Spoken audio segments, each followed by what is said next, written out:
A paz do Senhor e a graça de nosso Senhor Jesus Cristo esteja sobre todos nós. Vamos para mais um devocional que tem como título O Evangelho Transforma Estruturas Sociais.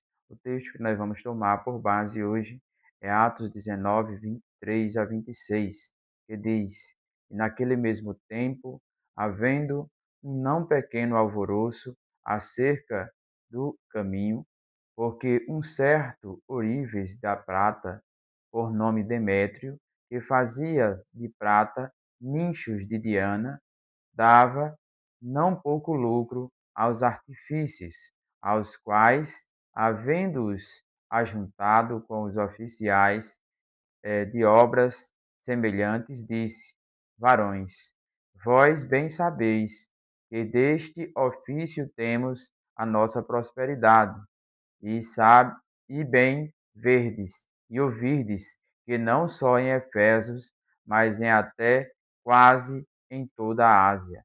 Este Paulo tem convencido e afastado uma grande multidão diante, dizendo que não são deuses os que se fazem com as mãos. Então, aqui é, eles juntaram ali uma comunidade que fazia ídolos de Diana, e ali eles disseram que Paulo estava atrapalhando o comércio deles, a prosperidade deles, porque eles se enriqueceram vendendo ídolos. E agora esse ofício deles estava em risco, porque Paulo pregava o evangelho de Cristo e as pessoas jogavam os seus amuletos fora, não criam mais naqueles falsos deuses, né? Então, em Efésios, o evangelho mexeu com o bolso de Demétrio e aquele ourive daquela região, né? Por quê? Porque este Paulo tem convencido e afastado uma grande multidão, dizendo que não são deuses os que se fazem com as mãos. Então, Paulo estava pregando e dizendo: olha, todos esses que vocês fazem com as mãos não são deuses, mas são falsos deuses. Então, Deus, o Deus verdadeiro, ele não precisa de imagem, porque ele é soberano, o poder está nele. Então, Paulo pregava ali Cristo para aquele povo. Então, quando o evangelho ele entra de verdade, ele não fica só no coração, ele não fica só guardado, não. Ele transforma a vida das pessoas, transforma os valores e até a economia da cidade. O evangelho ele não tem só ali ele não só é só para salvar almas, ele vem para restaurar o que estava quebrado na sociedade. Ele vem para transformar, ele vem para curar aquilo que estava ferido e ele transforma. Então, vamos falar aqui, primeiro ponto, né, que tem o título: O Evangelho revela e quebra o engano religioso. Então, vamos falar sobre este assunto dentro de três pontos aqui. Então, a idolatria ela é o maior engano, porque se veste de religiosidade. Então, a idolatria ela engana as pessoas e se veste de religiosidade. Então, ali aquela pessoa é religiosa, mas não recebe o poder de Deus. Então, ali Paulo estava pregando Cristo para aquelas pessoas. Então, o engano ele cega o entendimento das pessoas. Então, o próprio Jesus Cristo, ele, ele escreveu, né, ele descreveu o adversário como um mentiroso e pai da mentira. O adversário que está falando aqui era o diabo. Então, João, capítulo 8 e o versículo 44 diz: Vós tendes por pai o diabo, e queres satisfazer os desejos dos vossos pais?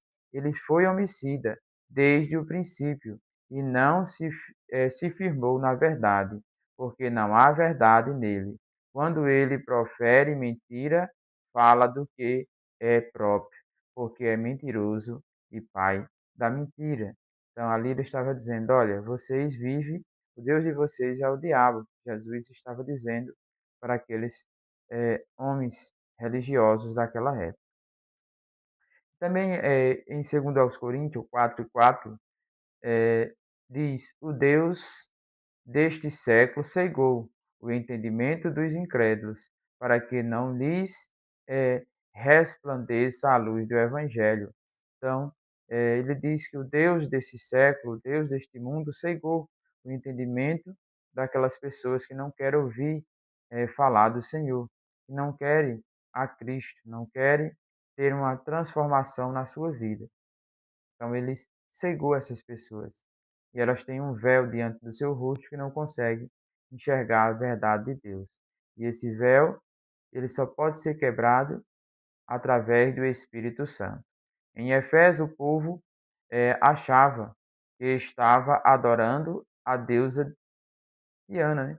Eles achavam que estava adorando alguém, que era Deus, mas na verdade não era. Na verdade, estavam presos, e esta prisão da idolatria ela é muito triste na vida das pessoas. Então, a idolatria ela dá a falsa sensação de viver cumprindo ali a religiosidade. Então, nós temos que ter muito cuidado com a idolatria, porque ela dá a falsa sensação de você estar cumprindo algo. Porque a idolatria nem só é imagem de esculturas, é tudo que você coloca em primeiro lugar do que a Deus.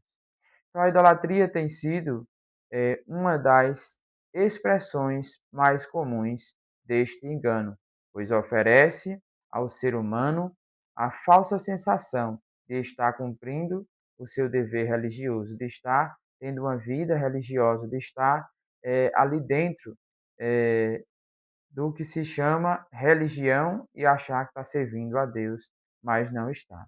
Então nós temos que servir a Deus verdadeiramente, de acordo com a ação do Espírito Santo de Deus em nossas vidas. Romanos 1:25 diz: "Pois mudaram a verdade de Deus em mentira, e honraram e serviram mais a criatura do que o Criador, que é bendito eternamente. Amém." Então os homens eles têm amado mais a criação do que o Criador. Então nós temos que entender que Deus ele está acima de todas as coisas, pois foi Ele quem criou todas as coisas. E nós somos é, servos do Senhor Jesus e filhos adotivos, né? Agora fazemos parte da família de Deus. Então nós temos que viver uma vida santa na presença do Senhor. Então o coração humano ele foi criado com a sede de ter um anseio por Deus, uma comunhão. E as pessoas, quando não encontram a Deus, eles procuram outras coisas para colocar no lugar de Deus. Mas o pecado ele desvia esse foco. Então você tem a sede de servir a alguém superior, é, a um Deus que é todo-poderoso, mas o pecado ele faz com que você se desvie do caminho de servir ao Deus verdadeiro e servir a outros deuses. Isso o pecado fez na natureza humana, de desviar as pessoas de Cristo, do foco que é Cristo. Então, o 3 diz: "Só a luz do Evangelho liberta." Então, somente a luz do Evangelho ela é capaz de revelar a real condição do coração humano, de como ele está, e apontar o caminho da libertação, o caminho da verdade, para ele viver na presença do Senhor. Então, somente o Evangelho que pode fazer isso, e o Evangelho é Cristo Jesus. João capítulo 8:32 diz: "E conhecereis a verdade, e a verdade vos libertará." Então Jesus ele disse: olha, a verdade vai te libertar se vocês conhecerem. A verdade que ele fala é ele próprio, é Cristo Jesus. E o Espírito Santo é aquele que transforma a vida nossa, tira o véu para que nós venhamos enxergar a verdade. Então, quando Cristo entra na vida da pessoa, ele não só denuncia o erro que fazia, que você antes fazia. Ele traz restauração, ele traz transformação, ele traz mudança. Ele enche da presença dele e faz uma transformação extraordinária.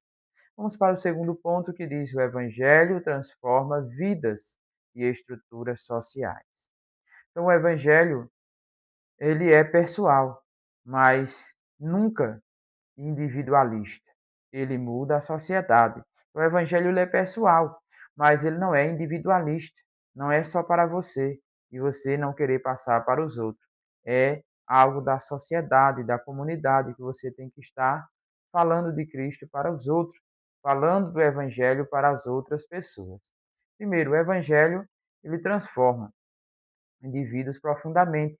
Ele transforma pessoas que você olhava e dizia: não dá para acreditar.